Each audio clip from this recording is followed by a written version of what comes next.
I closed my eyes because I was exhausted from pretending I didn't care.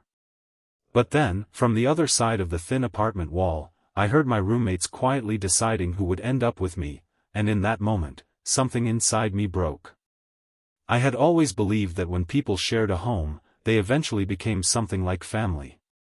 But lying there in the darkness of our small apartment in Columbus, Ohio, I realized I might have been nothing more than a problem they were trying to solve. Before we continue, if you believe in kindness, hope, forgiveness, compassion, and second chances, please take a moment to like this video, share it with someone who needs hope, leave a comment, and subscribe to the channel. You never know whose heart might need to hear a story like this today. My name is Caleb, and for almost 3 years, I had lived with 3 roommates, Nathan, Grace, and Samuel. We weren't childhood friends. We had met through a housing advertisement after I moved to Ohio for work, and somehow, over time, our separate lives had become tangled together. We shared groceries, laughed over burnt dinners, watched old movies on rainy evenings, and occasionally argued over whose turn it was to take out the rubbish. But 6 months earlier, everything changed when I lost my job at a small printing company. I told everyone I would find another one quickly. I believed it myself. But weeks became months, and the savings I had carefully built disappeared faster than I could admit. I started falling behind on rent. Grace quietly covered one payment. Samuel bought extra groceries without saying anything. Nathan, who had always been the most practical of us, began reminding me about bills with a seriousness that made my stomach tighten. I hated needing help. I hated the way every conversation about money made me feel smaller. So when I finally found temporary work at a warehouse across town, I didn't tell them that the hours were inconsistent and the pay barely covered transportation. I was ashamed. Every morning, I left before sunrise and returned after dark, pretending everything was getting better. Then one cold Thursday night, I came home feeling dizzy and completely drained. I lay down in my room, pulled the blanket over my shoulders, and closed my eyes. I wasn't asleep. That's when I heard voices coming from the kitchen. Grace sounded worried. Samuel sounded frustrated. Nathan was quiet for a long time before finally saying that something had to change. My heart began pounding as I listened. They weren't talking about groceries or rent. They were talking about me. Grace said she couldn't watch me struggle like this anymore. Samuel said he didn't know how much longer they could keep covering my expenses.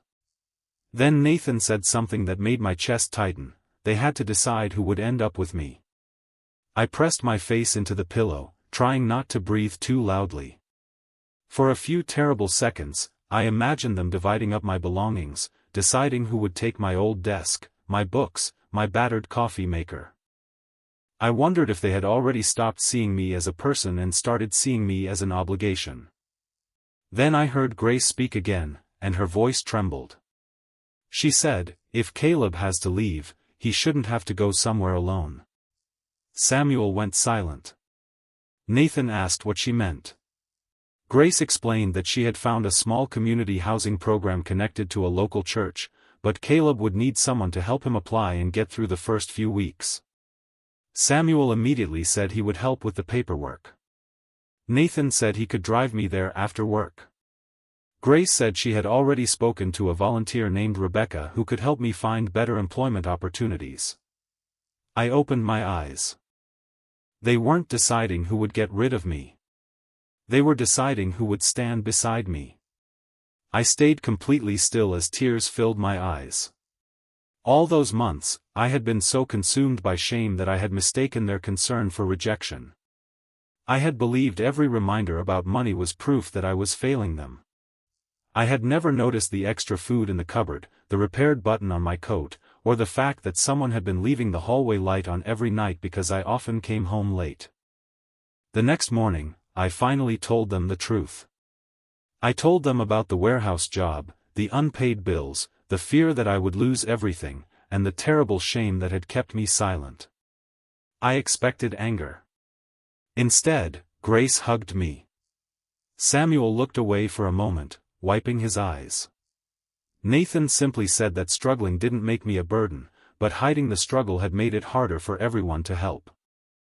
Over the next few weeks, everything changed, not because my problems magically disappeared, but because I stopped facing them alone. Rebecca helped me apply for a position at a local community college, where I eventually found steady work in the maintenance department. Samuel helped me organize my finances. Grace taught me that accepting kindness wasn't weakness. Nathan, surprisingly, became the person I trusted most, and one evening he admitted that he had once been homeless after his own family fell apart. He had never told anyone because he was afraid people would look at him differently. Months later, I was finally able to pay my share of the rent again. One Saturday morning, I stood in our kitchen making pancakes while everyone argued over who had burned the first batch. I looked around at those 3 people and realized something I would never forget. Family isn't always the people who share your blood. Sometimes family is the person who notices you're drowning when you're too proud to ask for help. Sometimes love doesn't arrive with grand speeches or dramatic promises. Sometimes it sounds like 3 tired roommates sitting around a kitchen table, quietly deciding who will stand beside you when life becomes too heavy to carry alone. If this story touched your heart, please let that feeling become an act of kindness.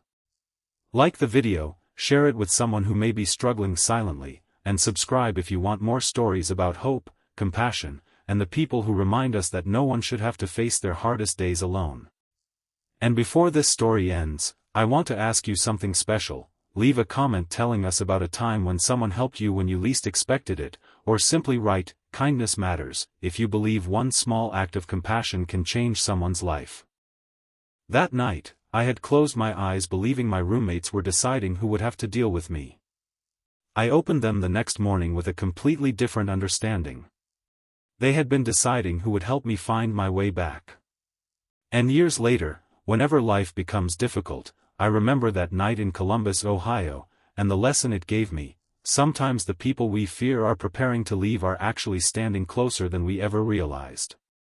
We just have to be brave enough to open our eyes.